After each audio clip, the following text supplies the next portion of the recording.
Baik, pada kesempatan yang luar biasa ini, mohon izin Bapak Ibu, teman-teman mahasiswa, saya ingin membagikan bagian dari penelitian saya yang sudah diselesaikan di Universitas Kebangsaan Malaysia.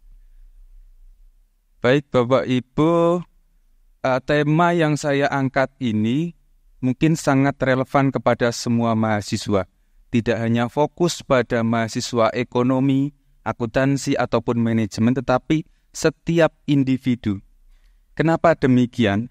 Yang pertama sekali, boleh next, bahwa memahami perilaku ekonomi ini sangat esensial. Karena individu selalu dihadapkan pilihan-pilihan. Dan mereka harus membuat sebuah keputusan setiap waktunya, setiap menit, setiap jam, setiap hari seperti itu. Contoh sederhana, misalnya hari ini menghadiri event yang luar biasa ini yang diselenggarakan oleh UM, maka ada sebagian teman-teman mahasiswa harus meninggalkan kelas. Mereka membuat suatu pertimbangan-pertimbangan di mana ada benefit, ada drawbacks yang harus mereka tentukan. Pentingnya perilaku ekonomi ini tentu telah meningkatkan atensi para peneliti di dunia, gitu ya. Kalau dilihat dari grafik ini, ada satu peningkatan yang cukup signifikan dari tahun ke tahun tentang tema yang berkaitan, yaitu tentang perilaku ekonomi. Namun demikian, the majority of studies bisa dilihat bahwa mereka hanya fokus pada perilaku konsumsi atau perilaku konsumtif. Sedangkan dalam model ini, nantinya kami ingin dan sudah mengintegrasikan bahwa perilaku ekonomi tersebut mencangkup perilaku yang produktif dan juga konsumtif secara bersamaan. Nah, ini menjadi satu hal yang menarik, hal yang baru, dan tentunya ini membawa peluang untuk riset berikutnya. Pentingnya perilaku ekonomi ini tentu juga didukung oleh adanya perubahan. Misalnya kalau kita lihat, kalau dulu sosial media itu bukan hal yang penting, sekarang ini menjadi satu kebutuhan. Terutama mahasiswa, terutama generasi muda, di mana perubahan-perubahan digitalisasi itu juga mendorong perilaku mereka. Nah, seperti itu. Next. Sehingga dalam penelitian ini, kami ingin mengcapture bagaimana peran pendidik dalam konteks ini.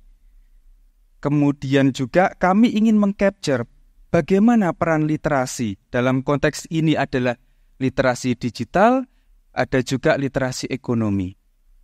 Boleh next?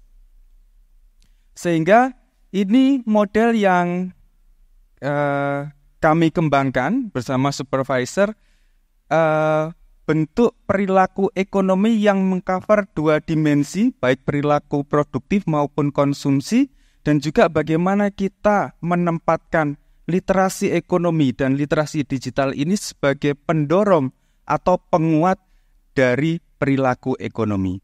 Dan hasil dari penelitian ini, boleh di next, bahwa yang pertama sekali adalah ini menjadi suatu hal yang esensial atau penting untuk menempatkan ya literasi itu menjadi satu bahan, meskipun itu tidak masuk dalam kurikulum, ini bisa menjadi satu pertimbangan. Kenapa demikian? Sekali lagi bahwa setiap individu mereka selalu dihadapkan trade-off, mereka dihadapkan pilihan, sehingga internalisasi digital literasi, kemudian literasi ekonomi, ini dapat membantu setiap individu dalam mengambil keputusan ekonomi yang saat ini tidak bisa kita lepaskan dari peran digitalisasi.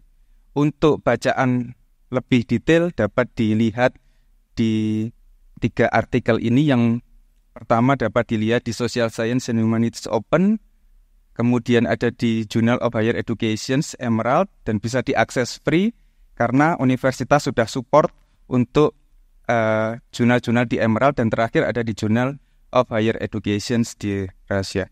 Mungkin sedikit yang bisa saya sampaikan. Terima kasih atas perhatiannya, terima kasih atas supportnya. Dari saya sekian, selamat siang, Assalamualaikum warahmatullahi wabarakatuh. Waalaikumsalam warahmatullahi wabarakatuh.